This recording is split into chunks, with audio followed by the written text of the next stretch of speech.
Seyyid Əhməd Kərbəlayı Əllamə Qazinin ustadlarından olub da demişəm sizə. Və bu adam gizlindir. Onun həyatını, qısa həyatı var da, oxuyandan sonra adam aşkar olmağından xəcalət çəkir. Allahın gör necə dürrüləri var, gizlədilib də, yəni çox dərinlikdə özlərini gizlədirlər. Deyirlər, Seyyid Əli Qazinin yolunda xüsusi rol oynayan adamdır bu. Niyə görə gizlədib özünü?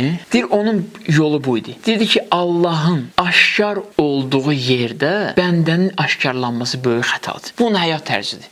Xəlvətdə tələbələr tapırdı, potensialı olan, mənəvi gücü olan adamlar. Özü gizlənirdi, heç kimi qoymurdu nəsə danışsın. Bir şəklə ona kömək edirdi ki, məndən danışmayacaqsın. Kömək edirəm, əlindən tutub Allaha çatdırıram səni. Aşkara çıxasan olmayacaq. Deyir, çıxardırdı, işi bu idi, həvəsi bu idi. Deyir, çox həvəskar idi bu işə. Yetişdirirdi, çıxardırdı meydana, özü gizlənirdi. Seyyid Əli Qazını çıxarıb meydana, özü gizlənib. Təsəvvür edirsiniz. İndi bir dənə Seyyid Əhməd Kərbəlayının görün İslam tarixində, belə deyək, bu tarixdən etibarən nə boyda rolu var. Bu Seyyid Əli Qazı yetişdirib. Seyyid Əli Qazı görün kimləri yetişdirib. Hamısının faydası Seyyid Əhməd Kərbəlayıya çatır bunların. Təsəvvür edirsiniz. Gizlənir, özünü aşkar eləmir, xəlvətdədir. Deyirlər, niyə görə insanlar qəbrini çox ziyarət eləmirlər? Deyir, onu da istəyib gizlin qalsın. Deyir, mən istəyirəm bir dənə Allahın yanında qiyamət günü aşkar olun, başqa heç nə istəmir.